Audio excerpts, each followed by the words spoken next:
this would be human-environment interaction. But this is one of the schools. They use the theme of the dam breaking to just kind of display how big of an effect it was. It has the fisherman there who's covered in mud. Usually these floats are very bright and vibrant in color. You'll see lots of gold and silver and shiny, all kinds of stuff going on.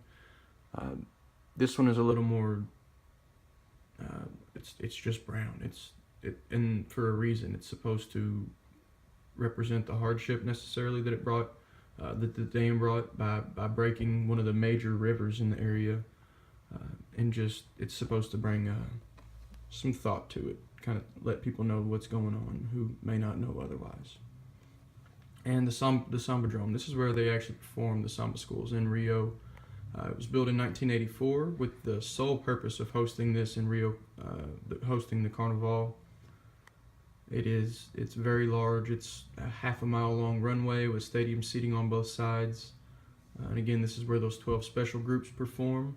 There can be the other groups perform as well, but the ones that everybody looks forward to are the special groups because they're so technical and everyone recognizes them. And this is the Sambadrome with the float going down the middle. You can see the stadium seating on both sides. It holds about 90,000 people today. It used to hold only about 70,000, but renovations that were paid for by the beer company that's next door to it have made it what it is today. It's one of the more expensive events, but for tourists, it's definitely one that they go to every time. And the parade. This is actually when the samba schools and all of the other floats and parade events go on. The parade is actually the judge contest part of it. They're judged pretty harshly. That's why they have to practice all year for it. It's for the best dancing, music, overall theme. The theme is the biggest part of it from what I read. They really like to have something that gives people thought, not necessarily just a party theme. They like to talk about social activism, maybe political things that are going on in or outside of the country, maybe some worldly events that they think need to be brought to people's attention. So it's not all just a party, even though there is quite a bit of partying going on. There's 30,000 people who participate every single night in the 5-day event, so that's like 150,000 at least people who participate in this event. So that just kind of gives you an idea of just how large Carnival is, even just at the Sambadrome. And again, these are the two groups that are judged. There's the special group and the access group. If you finish in the top two of the access group, you replace the bottom two in the special group for the next year's event, much like in lots of the soccer leagues that are in Brazil. There's different classes, and if you perform well, you get to move up, or if you perform poorly, you move down. Kind of keeps everybody on their toes and trying to get the best talent out there, and it allows some people who may not necessarily always perform well to get an opportunity to show what they have.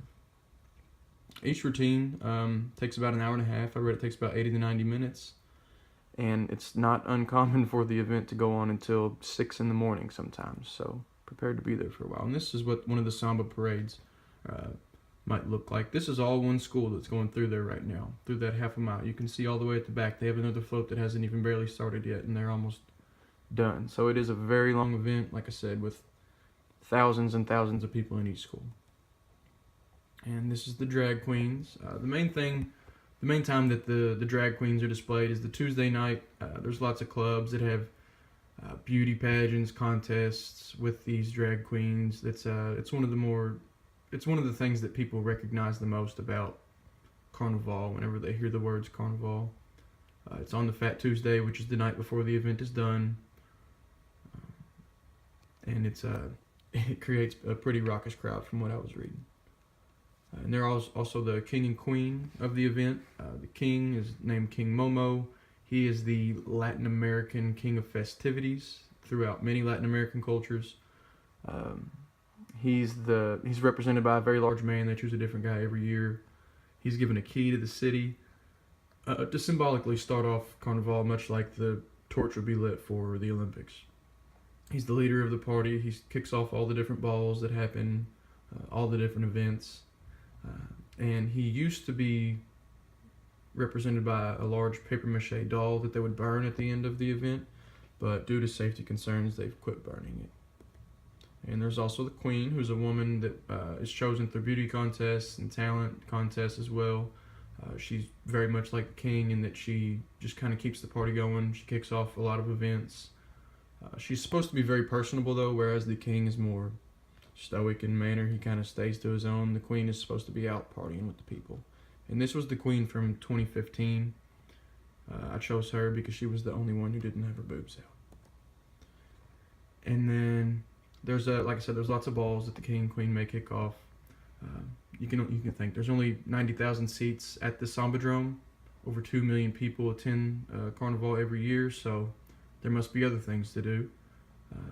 There's lots of themed events that they call the balls at different clubs and venues. Those are just the wild parties where you'll have the samba bands maybe out in the street or performing in the clubs.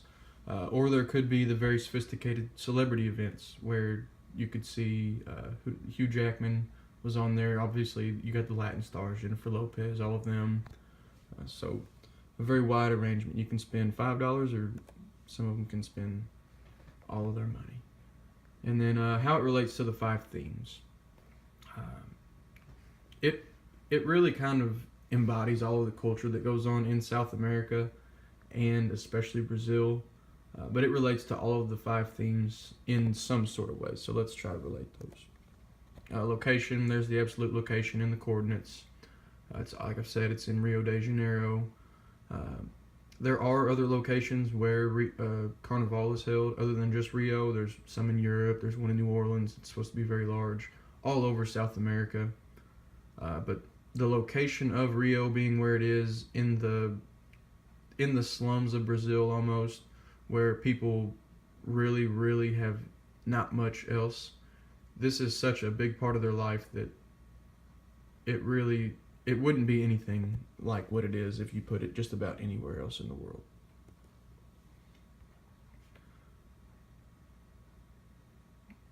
And the location is where it is because of what I was saying about how the African slaves and the Brazilian cultures kind of merged for the first time whenever the African slaves were starting to be more emancipated. I mean, it's been around since 1723, but around the turn of the century is whenever it really turned into what it is because of the African and Brazilian cultures really coming together and making samba what it is and attracting different cultures from nations all over the world to it.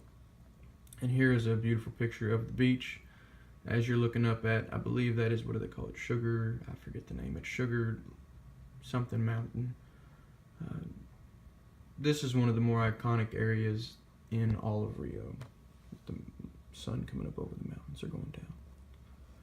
And the human environment interaction, I couldn't find too much about how Carnival affects the area.